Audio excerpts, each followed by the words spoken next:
Mitch McConnell there, and before him Barack Obama. Let's get more on the fallout from the midterms. I'm joined now by the CEO of the US Studies Centre at Sydney University, Dr. Bates Gill. Bates Gill, welcome. What has gone so wrong for Barack Obama? Well, of course, I think the biggest challenge he's faced has been the fact that his economic measures have not been stimulative enough. There's a significant section, especially of middle America, which is not feeling the recent economic upturn that I would say, higher parts of the society are feeling.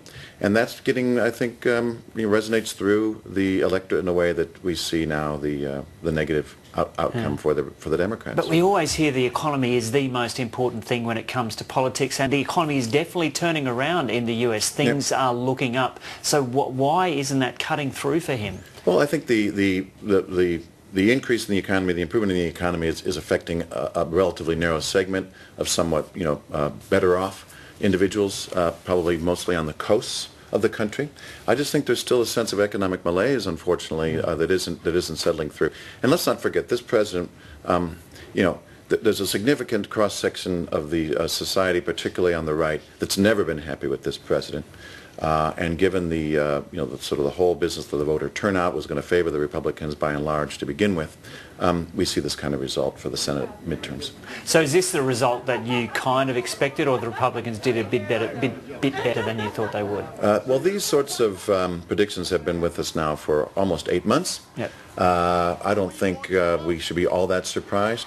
It's about what most people were predicting even a month ago, 52, 53 seats. So it's about right. So what does the next 2 years hold then? Well, in spite of what we just saw from the new Senate leader, McConnell, and from the president, what I read into those comments really was both sides' attempt to portray themselves as being prepared to compromise, which they're not going to.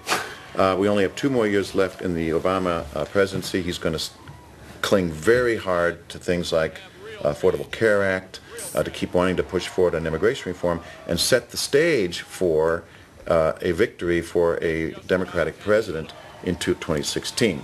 On the other hand, the Congress, is not going to be able to manage much in the way of new legislation, even though they have the majority, because they have their own divisions within their own party. So it's going to be more gridlock, I suspect, going forward. One of the major things that Barack Obama can point to in his administration so far is his health insurance reforms. Is there any danger that the Republicans are going to be able to pull them back at all over the next 2 years? Seems unlikely. There have been dozens and dozens of attempts, mostly symbolic, especially in the House of Representatives, to roll back the Obamacare, which are purely politics. There may be new attempts by particularly the more right-sided parts of the Republican Party in the new Senate to do the same. But the president has the veto pen. It's highly unlikely that any significant aspect of Obamacare, the Affordable Care Act, would be rolled back. Yeah. And so what do you see as, can you see there being any satisfaction at all for the American voters over the next 2 years? From the perspective of Australia, where we look at the system there, we see a president who hasn't got control of either house and think, how can they operate like this?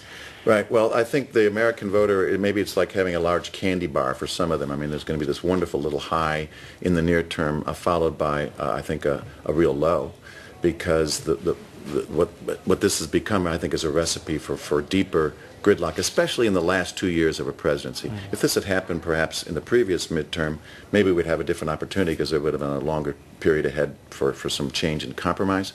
I suspect we're going to be soon going into the presidential season in about 8 months' time, or 14 months' time. And that's going to change the dynamic as well, which I think is going to lead to further divisiveness, unfortunately.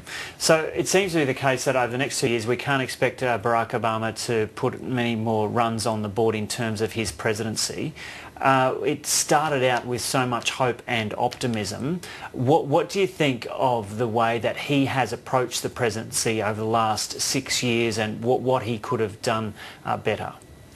Well, I think the biggest issue, it seems, with the president is he hasn't been able to really strike up a constructive relationship with Capitol Hill.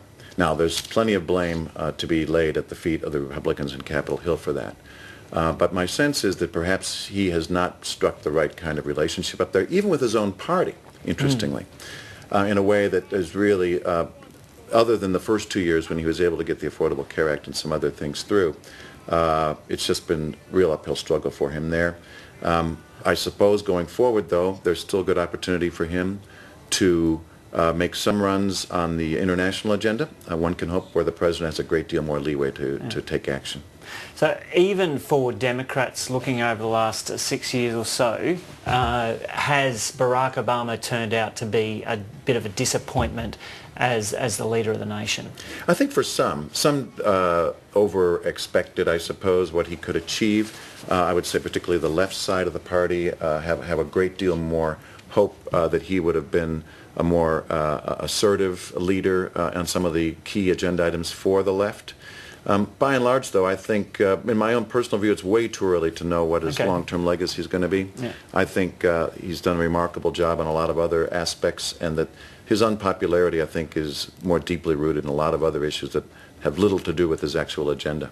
Just finally, I'm interested in what you think he's done a remarkable job on. When you say other aspects, where has he been remarkable? Well, what I think first and foremost he's achieved was to overcome what I think was a spiraling downturn in the view that much of the world had about the United States and its potential for the future.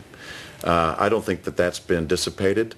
I think, if anything, in addition to the fact that he was the president and we now see the economic upturn under his presidency, I think there's great expectations that the United States can, over time, return to the leadership role that it's had in the past.